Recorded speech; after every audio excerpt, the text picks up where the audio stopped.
Hi guys, as you know, me and Dino some days ago were in L'Aquila, and we got a lot of materials, videos, photographs, notes, thinking, thoughts, and this is just to explain you the first impression and give you some info about our trip.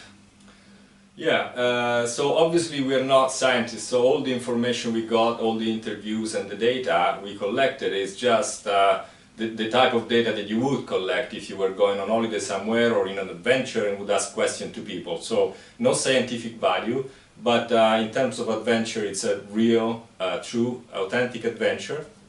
And we would like to thank all the people of L'Aquila that helped us. They were extremely kind. And we would like to thank you and some of you that asked us questions, like Iqbal, Yusak, Suhi, Francesca, Mark, Patricia, Victor, AJ, Sandra, Brian, Sue and Fabio. I hope I pronounced all the names correctly. So I think this is it. So enjoy the video and stay tuned, because we have of course more material to show you. And in a few times, as soon as possible, we do it. Yeah, we're gonna publish more. Okay. All right. Thank you very much. Bye bye.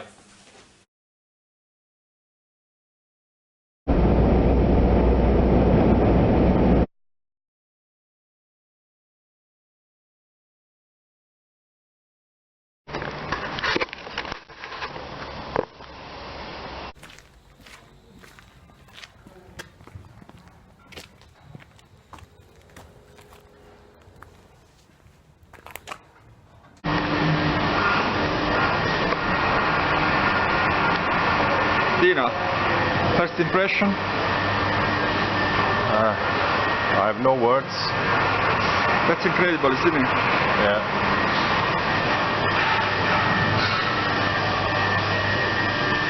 It's really shocking.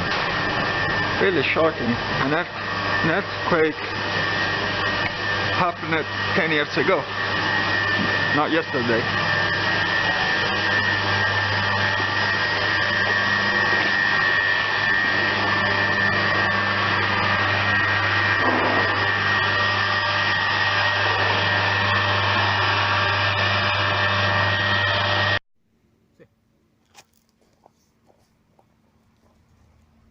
So, to give you back some answers, how this earthquake changed their life and why these people still is living on such a fragile territory. What we need to understand right away is that these people has been living here between earthquakes. Every century almost there's been an earthquake. So the city was established formally in 1254, but people were living there much earlier than that. So these are really the children of the earthquakes. And one of the stories that we were able to capture is that whilst the government sent them away when they evacuated them for their security, actually sending them away for some people meant to die because they couldn't bear the sufferance.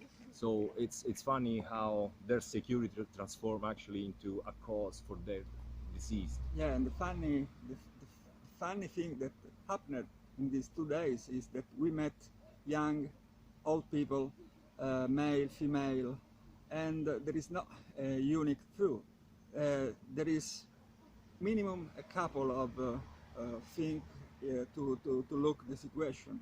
One optimistic, the second pessimistic, who want to rebuild, who want to live.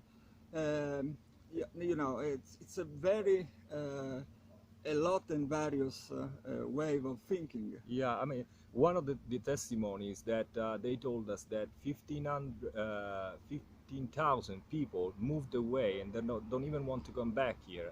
We're talking about a 65,000 city, so 15,000 is almost 25%. So yeah, and the people of L'Aquila is worried about the problem that these people that move away probably was replaced from people that is not born in L'Aquila, foreigner. And this is a strange thing, because probably it's an opportunity, but for the old people it's a tragedy, you know. Yeah, and What really something that struck me is that the people that is here, whether they are young or old, the precise word that they use is that like there is like a fury to reconstruct. So rather than feeling themselves sorry and being identified with the people of the earthquakes, they actually feel so proud of being the people that are still here and reconstructing everything. And actually, what they told us is that the people from L'Aquila, every time that there is an earthquake somewhere else, and unfortunately the central part of Italy is pretty subject to it, they are the major force for help to the other villages. So this is another teaching. When you experience, when you really live it through your own skin, the sufferance, you cannot ignore it when somebody else goes through that. So they are the first people to go and do and help them. Yeah, and another thing is that we met people that 100% of the time was really gently as only the people that survive to a tragedy can be. And so this is a good um, teach for me, and I suppose for all the people. And you know, so I suppose that it's better if you are done gently after a tragedy, but to be aware that this is the situation. Yeah, but perhaps they're more humble. They really know what is important in life, and What is so important in life. they are really no snob. We never met anybody snob, Yeah. and the emotion. Some people couldn't even, you know, the two ladies we spoke yesterday to.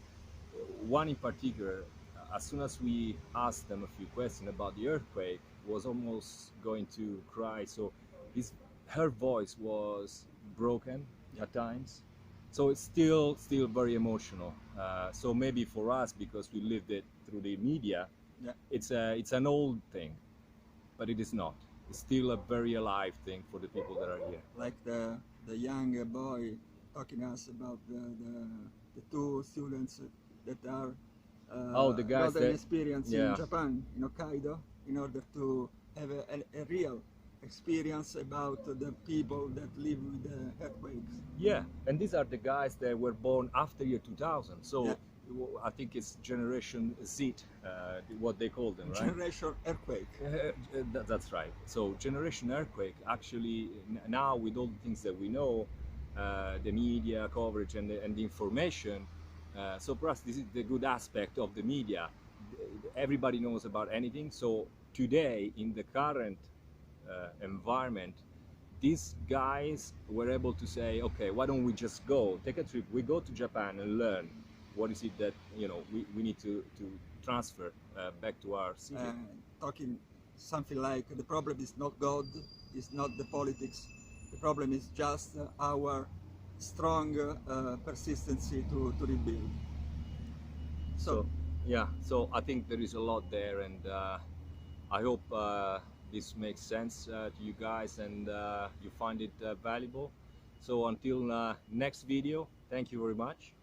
Bye. See you later.